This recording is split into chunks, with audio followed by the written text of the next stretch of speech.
V1 Saliency Hypothesis, Part 1. So far, all the neural and behavioral phenomena we talked about are correlates of each other. We do not know in concrete terms which neural circuits and by which mechanism lead to which behavior. One exception is the neural mechanisms to guide attention exogenously. Hence, let's focus on the bottom-up attentional guidance and omit the top-down aspects. To proceed, we define saliency as the degree of a spatial location to attract attention in the bottom-up manner. We have seen that a visual location that flashes is salient to attract attention exogenously so as to cue a task of recognizing this letter T to make the recognition easier, or to make the task more difficult by attracting attention away from the letter. We can also make this location salient by a unique red color. Although flashing is typically more salient than a unique color, so that the cueing effect by flashing will be larger. In such a case, we say salience by this red color is less than the salience by that flash. We can also make this location salient by a uniquely oriented bar, and this can give another degree of saliency. Conceptually, the brain takes the visual input to make a saliency map of the visual field to guide attention exogenously, so that the location of the highest saliency value in this map is most likely to attract attention by exogenous visual input. And the question is, which brain area computes this saliency map? In traditional wisdom, the saliency map is presumed to be residing in higher brain areas, like the frontal eye field or the parietal cortical areas. This is motivated by the observations that saliency is a general-purpose measure. A location can be salient by any feature value in any feature dimension, given the right context. So the same saliency value may be caused by a unique red color, or a unique vertical bar, or a unique moving bar. Therefore, it was presumed that neurons signaling saliency should not be tuned to specific feature values, so they could not be in a lower visual area where neurons are feature-tuned. The traditional ideas give rise to this model of how a saliency map could be built. Visual input features in different feature dimensions are separately processed in parallel feature maps. The basic feature dimensions to build the separate feature maps include color, orientation, motion direction, depth, scale, etc. These feature maps are then combined into a master saliency map, in which the saliency values will be regardless of the input features. The feature maps may correspond to lower visual areas, and the master map may be in higher areas, such as the parietal or frontal areas. The traditional ideas can naturally explain some saliency behavior. For example, if we have a visual input with a red vertical bar among blue vertical bars, the input is processed in the red feature map, in which there's only response to the red bar, and then the blue feature map, in which responses are to all the blue bars but not to the red bar, and the vertical feature map, which responds to all the input bars since all these bars are vertical. The responses are higher when there are fewer activations in any feature map by design or definition, so that when these maps are combined, one gets a higher response at the most salient red bar location.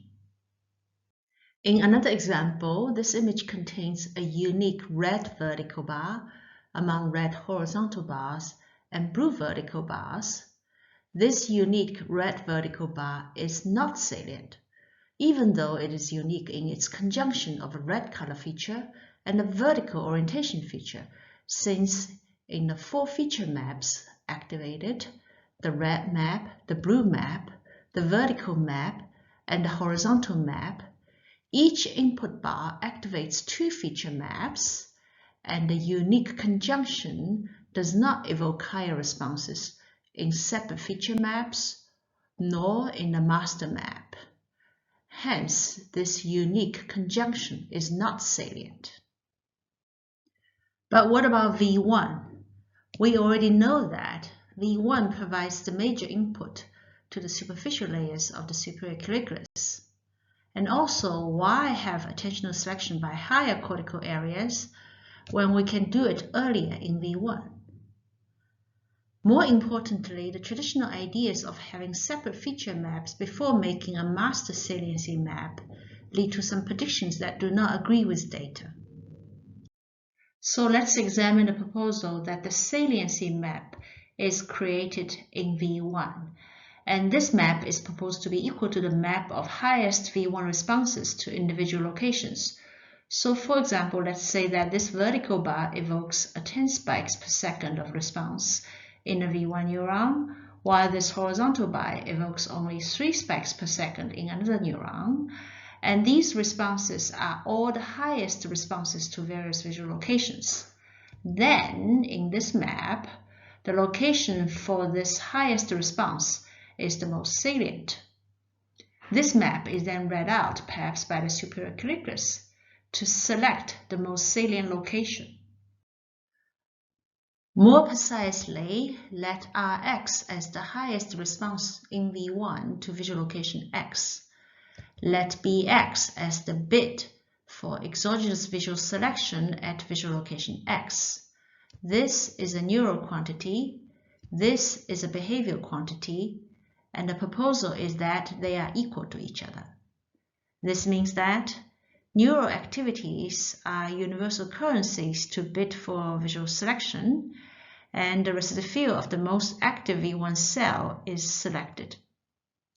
Therefore, the same saliency map or the same map of the highest V1 responses to various locations could arise from different inputs.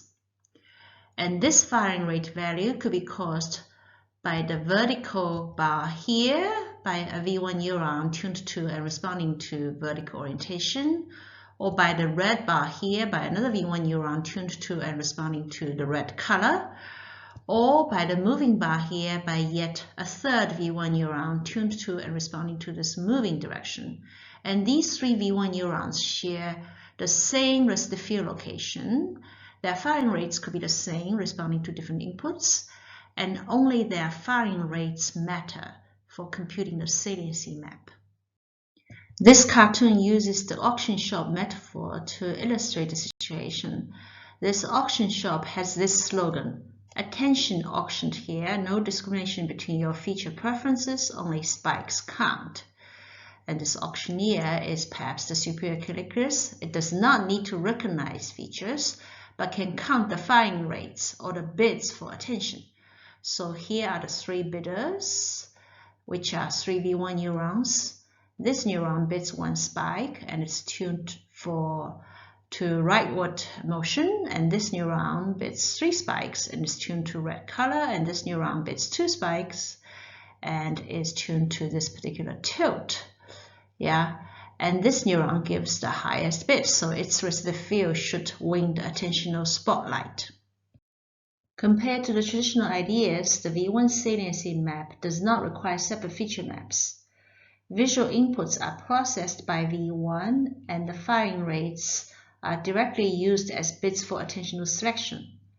V1 responds to all features, and different neurons respond to different features or different combinations of features. In addition, each neuron responds to a small rest of the field, so this saliency map has a good spatial resolution. Using the firing rates as bits for attentional selection regardless of the preferred features of the V1 neurons, this saliency map can be used in a feature-blind manner. And this feature blindness was a motivation for the traditional saliency map to have separate feature maps. According to the V1 Saliency Hypothesis, the brain has found a more economic way by not using separate feature maps. And these two kinds of saliency maps give different predictions on how saliency depends on combinations of different visual features, such as color and orientation, etc.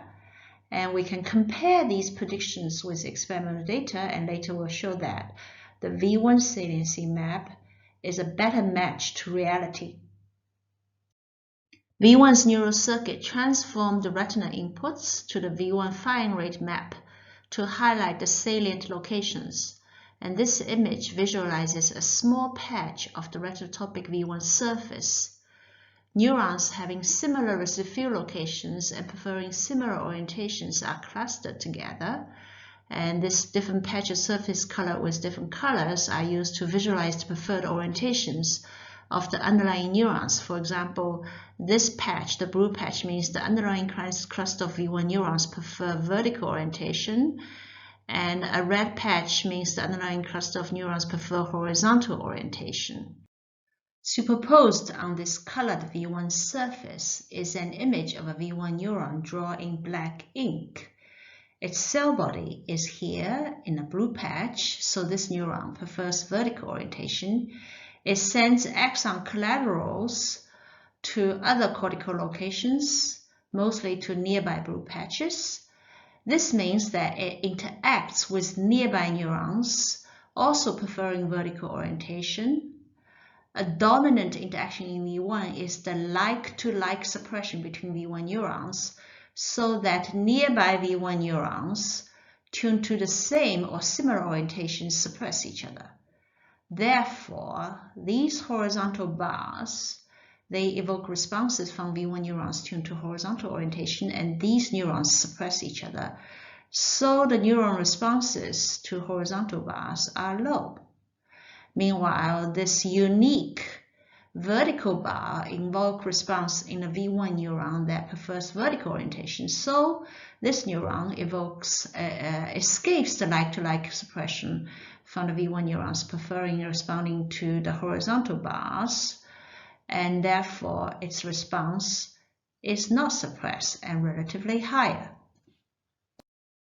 If we keep the vertical bar the same, but turn the horizontal bars into vertical, now the neuron responding to the central vertical bar suffers from the like-to-like suppression, so all the responses are suppressed, and this bar is no longer salient.